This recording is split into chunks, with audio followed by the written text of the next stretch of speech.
Aujourd'hui, 26 décembre, on fête principalement Étienne, mais aussi Stéphane, Steven, Esteban, et toutes leurs variantes issues du grec stéphanos, qui signifie la couronne. Une couronne qui n'est pas ici un symbole de pouvoir ou de gloire humaine, mais la couronne du témoignage, du courage et du don total de soi. Car Étienne est le premier à avoir donné sa vie pour le Christ après la résurrection. Biographie de Saint Étienne. Saint Étienne occupe une place unique dans l'histoire chrétienne. Il est reconnu comme le premier martyr, celui qui a ouvert la longue lignée des témoins ayant préféré la fidélité à Dieu plutôt que la sécurité ou le silence.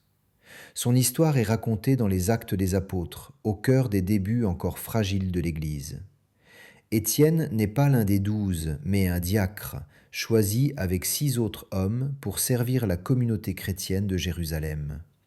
Leur mission est concrète: prendre soin des pauvres, assurer la justice entre les fidèles, permettre aux apôtres de se consacrer à la prière et à l'annonce de la parole. Mais Étienne ne se limite pas au service matériel.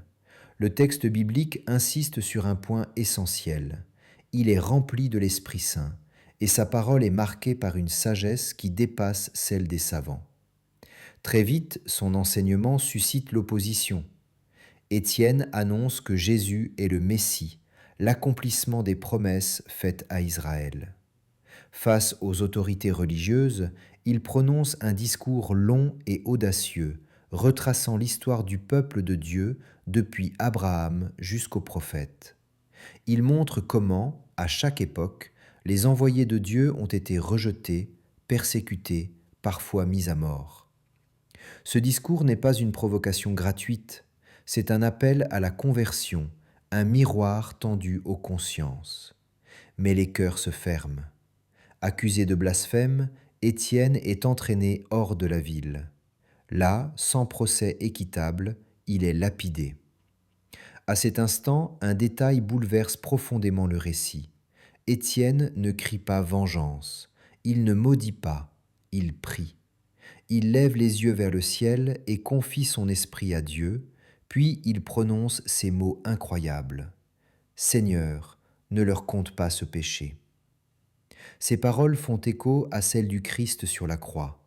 Étienne ne meurt pas seulement pour le Christ, il meurt comme le Christ. Le texte précise même que son visage devient semblable à celui d'un ange, signe d'une paix intérieure que la violence ne peut détruire. Parmi les témoins de cette scène se trouve un jeune homme nommé Saul, qui approuve cette mise à mort. Cet homme deviendra plus tard Saint Paul, l'un des plus grands apôtres de l'Église. Ainsi, la mort d'Étienne devient mystérieusement une semence. De son sang jaillit une fécondité spirituelle immense. Saint Étienne nous rappelle que le témoignage chrétien n'est pas d'abord une question de force ou de victoire visible, mais de fidélité, de vérité et d'amour jusqu'au pardon. Il incarne une foi qui ne se replie pas, même face à la haine, et une espérance plus forte que la mort. Prière à Saint Étienne.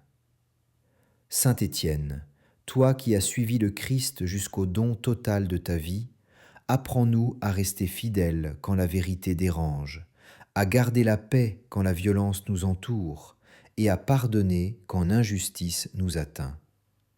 Obtiens-nous un cœur courageux et humble, une foi vivante et sans compromis, et la grâce de remettre notre vie entre les mains de Dieu dans la confiance et l'abandon. Amen.